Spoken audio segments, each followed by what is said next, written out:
전한 거룩한 복음입니다. 주님 영광 받으소서. 그때에 많은 유다인이 마르타와 마리아를 그 오빠 일 때문에 위로하러 와 있었다.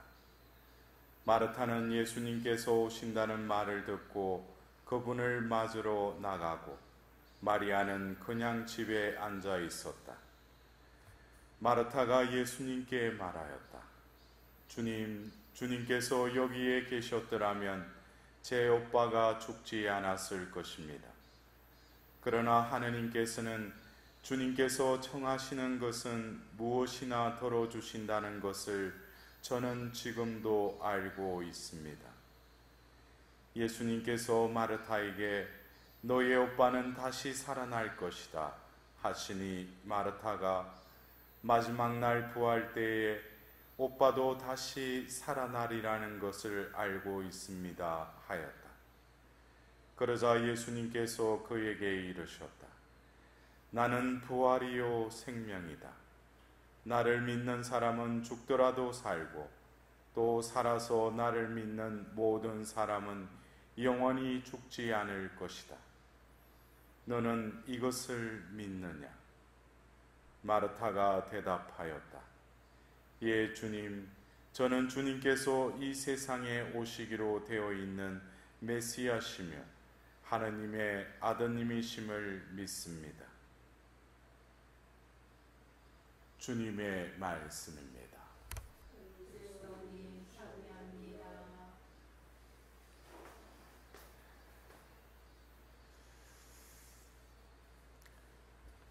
우리가 오늘 또 기념하는 이 마르타, 이 성녀를 떠올릴 때 우리는 어떤 선입견일 수도 있는데 아주 활동적이고 또 자신의 그 뜻을 또 그때그때 이렇게 표현하는 좀 외향적인 인물로 우리는 성경에 이렇게 몇 구절을 통해서 우리는 그렇게 또 이 마르타 성녀에 대한 느낌을 이렇게 가지고 있는데,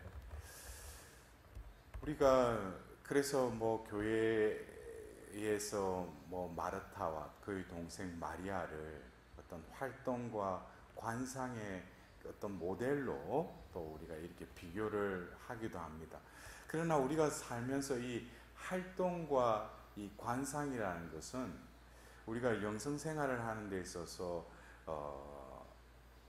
하나님께서 우리와 함께 계실 뿐만 아니라 하나님께서 당신의 그 현존을 우리 존재를 통해서 또 담아주시고 또 함께 하시는 그것이 결국에는 이 관상과 활동이라는 것이 어느 한 면만 보아서는 안 된다는 것입니다. 우리가 루카복음에 나오는 예수님을 자기 집에 모시고 분주하게 움직이는 그 마르타의 모습을 보고 어떻게 보면 예수님께서 핀잔을 주는 듯한 말을 우리가 들을 수는 들었지만은, 그러나 그것이 다 본의가 아니죠.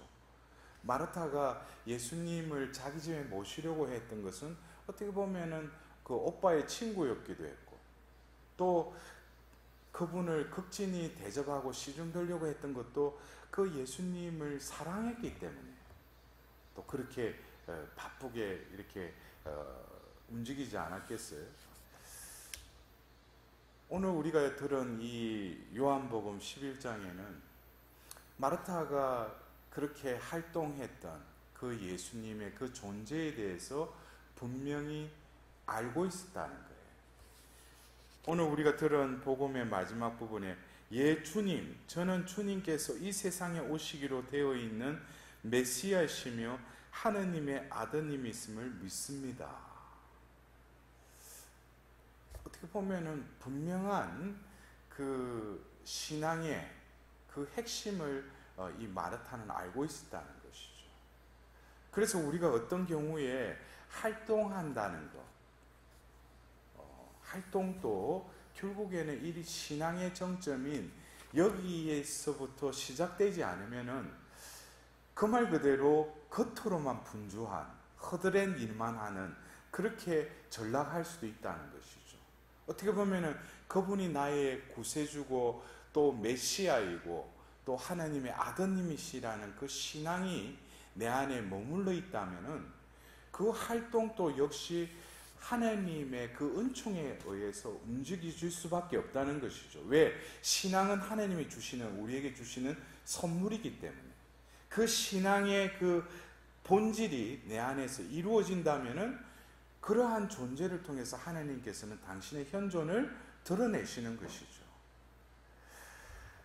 오늘 이 복음의 그 말씀과 더불어서 오늘 일독서의 요한 1서의 이 말씀, 하나님은 사랑이십니다.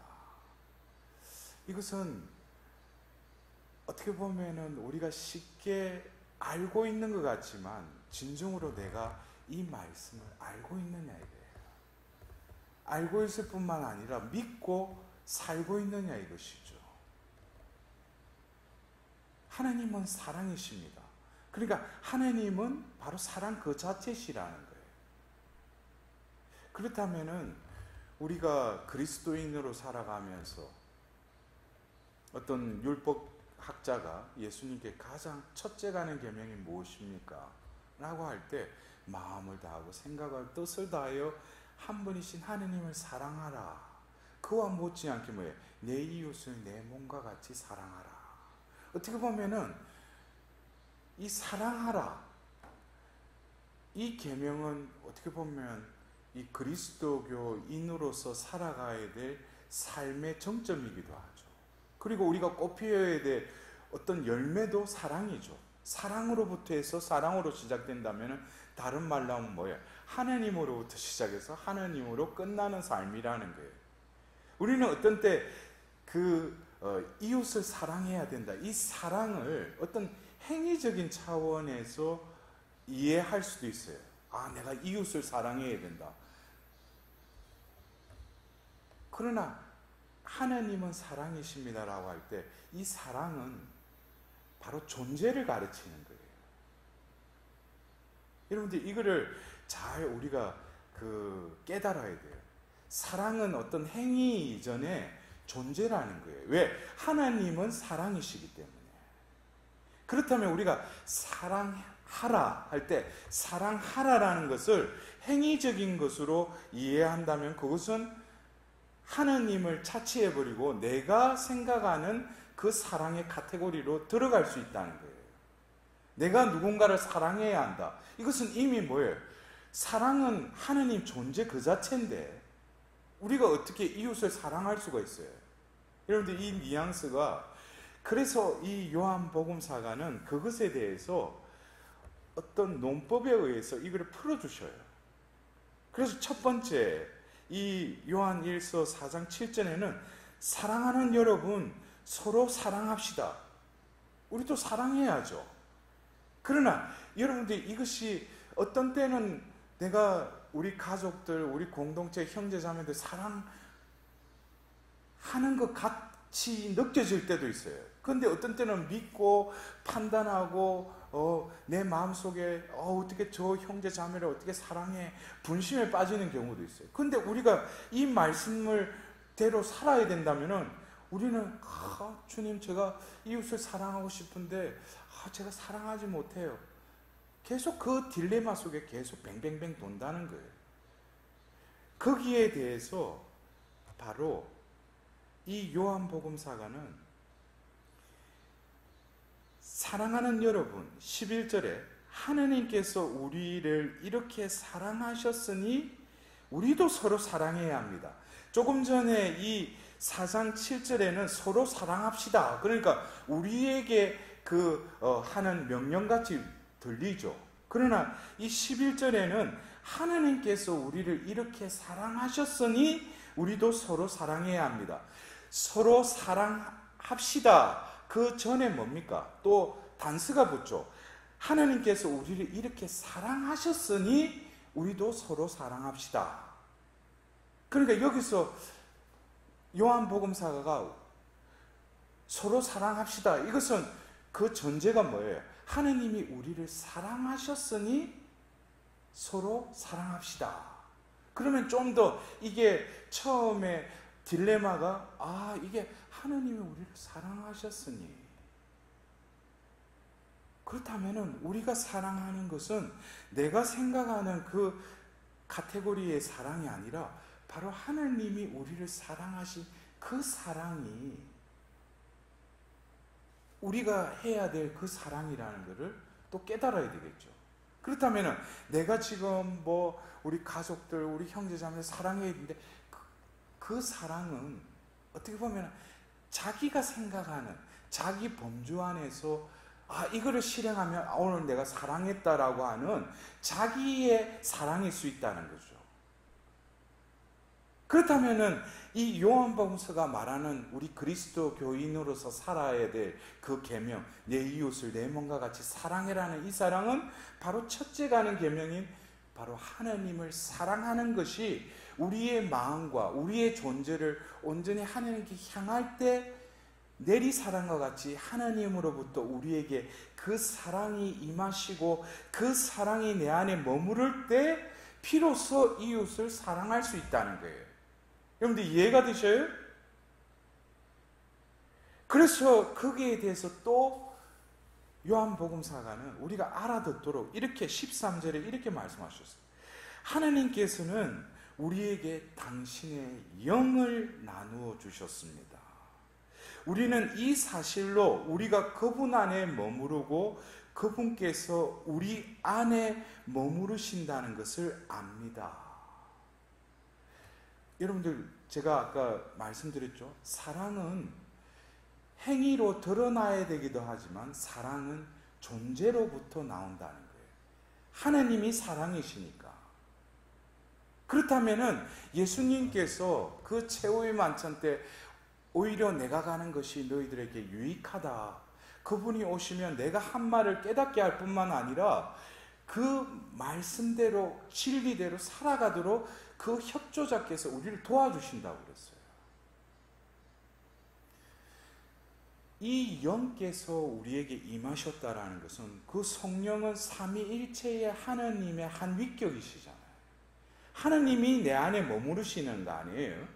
그래서 그 성령께서는 자신을 드러내기보다는 바로 누구를 드러내도록 누구에 대해서 이야기하셔요? 예수님에 대해서 말씀하시는 것이죠.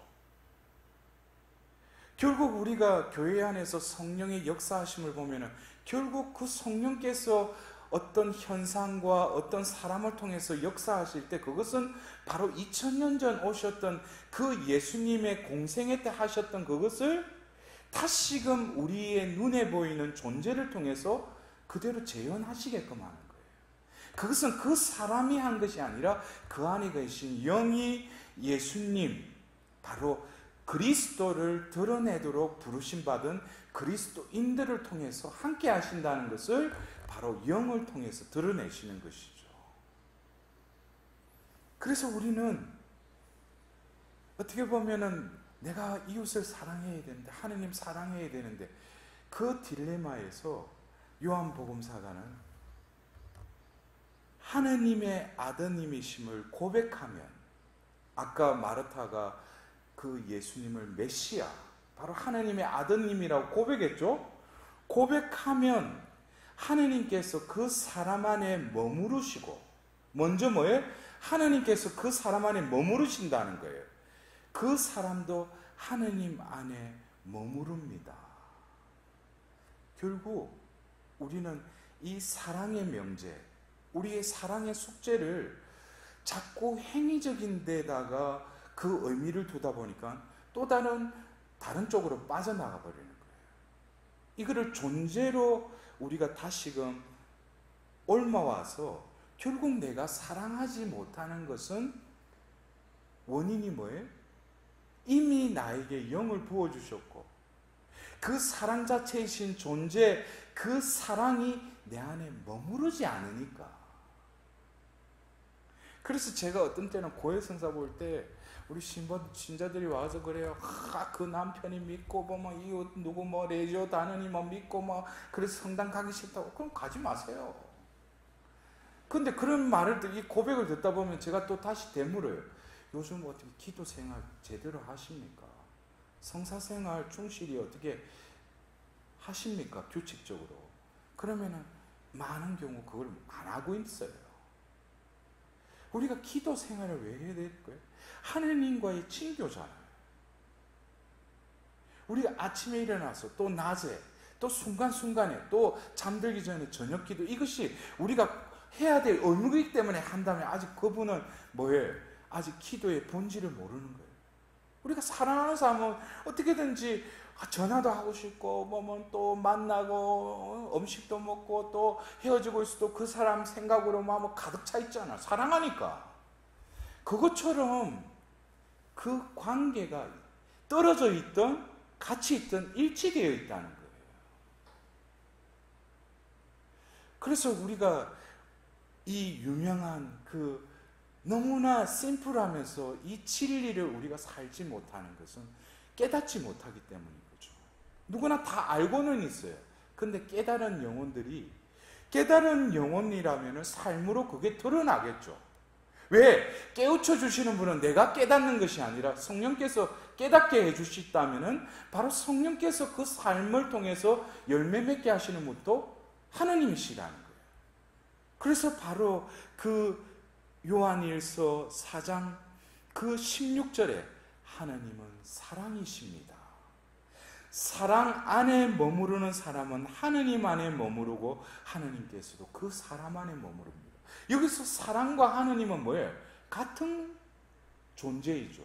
그럼 사랑 안에 머무른다는 건 하느님 안에 머무르는 거고, 결국 그 하느님 안에 머무르는 사람은 결국 어디에 머물러 있어요? 사랑 안에 머무르는 거예요. 결국 하느님이 내 안에 머무시느냐, 그 사랑이 내 안에 머물러 있느냐, 이것이 결국 뭡니까? 그 율법학자에게 말씀하신 그 첫째가 하는 계명을 우리가 살아가는 것이죠. 결국 그래서 요한복음사가가 복음서 15장에 그 포도나무와 가지의 비유에서도 계속 되풀이 되는 것이 뭡니까? 너희들이 내 안에 머무르면.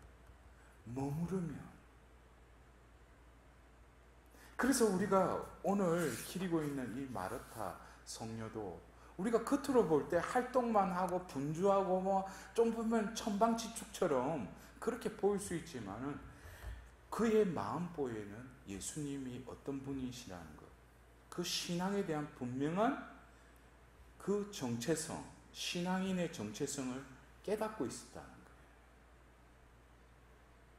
그래서 우리는 어떤 경우에 겉으로밖에 그 사람을 판단할 수가 없죠. 왜? 물길 천길은 알아도 사람 속을 어떻게 알 수 있어요? 근데 우리는 너무나 속단할 수도 있죠. 어떤 사람 뭐 우리 성당에서 열심히 봉사하니까 저 사람 참 열심한 신자다. 그것도 우리가 속단해서는 안 돼요. 왜? 그 사람 열심인데 그 안에는 뭐가 있어요? 자기 자아로 움직인다는 거예요. 그런 사람들은 남이, 저도 주위에 봉사하는 우리 형제 자매들하고 하다 보면은 열심히 했어요. 열심히 했으면 우리가 하나님 위해서 한 거잖아. 또 하나님의 힘으로 한 거잖아. 근데 남이 수고했다고 뭐 내 칭찬하고 인정 안 해줘도 그거 상관할 필요가 없잖아. 근데 그거, 그래가 제가 본당에 있을 때도 막 우리 성가대에서 부활 때 보면 열심히 뭐 한 달 전부터 연습을 해가지고 했는데 부활 때 보면 너무나 바빠가지고 공지사항 때 성가대한테 박수를 안 쳐줬어. 그 뒤부터 성가단장이 나를 보면 자꾸 피하고 그러는 거야. 왜 그러냐고.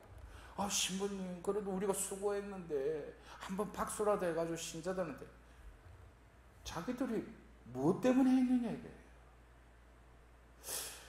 우리 안에 나를 움직이는 원동력이 뭐냐 이거예요. 그래서 우리는 속단해서는 안 되죠. 우리가 좀 더 이 마르타 성녀에 대해서 우리가 루카복음에도 그 마르타 성녀가 나와요. 또 요한복음 11장에도 나와요. 근데 바로 오빠가 소생하고 나서 요한복음 12장에 잔치를 영을 베푸는데 바로 거기에서 마르타가 또 시중을 들어요. 어떻게 보면은 성경에 나온 거는 시중 드는 일밖에 없죠. 마르타의 모습이. 그러나 이 마르타는 늘 낮은 자로서 예수님께 이렇게 그 낮은 자로 머무르는 그 표양을 우리는 또 그 존재를 바라봐야 돼요. 왜 저 사람이 저렇게 분주하고 저러느냐? 그 마음보에는 하나님의 사랑이 있다는 거예요. 하나님이 계시다는 것은 바로 사랑이 머물러 있는 것이죠. 그 사랑은 그 사람을 어떻게 재촉하고 움직이고 다그치는 것이죠. 진정으로 내 안에 사랑이 있다면 그냥 꽁 하고 있을 수 없어요. 그 사랑의 에너지가 나를 움직이는데 어떻게 할 수가 없는 거예요. 그래서 우리가 살아가면서 이 하나님 사랑, 이웃 사랑은 결국 하나님으로부터 시작해서 하나님으로 완성되는 이 사랑의 여정. 그래서 하나님으로부터 그 사랑, 하나님이 내 안에 임하고 내 안에 머무르지 않으면은 그와 못지않는 이웃 사랑도 할 수 있다, 할 수 없다? 할 수 없다는 거예요. 그래서 우리 그리스도인들이 진정으로 하나님은 사랑이십니다, 이 진리를 제대로 깨닫는다면은 먼저 어떻게 되겠어요?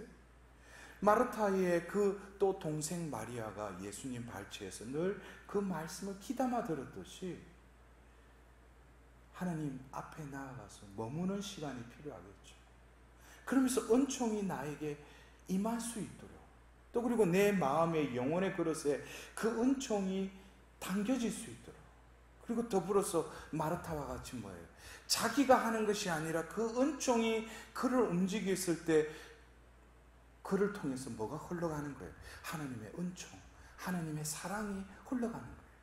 그럴 때 그 사람 보고 뭐라고 하는 거예요? 저 사람은 신심생활을 한다고.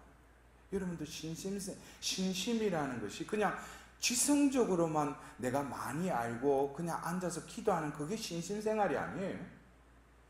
이 정적인 거가 동적인 게 일률적으로 항구하게 균형 잡힌 삶이 신심생활인 거예요. 그래서 내가 마리아 신심이 있다. 그러면 어떻게 돼요? 성모님의 삶이 곧 나의 삶이 돼야 돼요. 성모님에 대해서 내가 책도 많이 읽고 묵주기도 많이 한다. 그것은 하나의 과정일 뿐이지.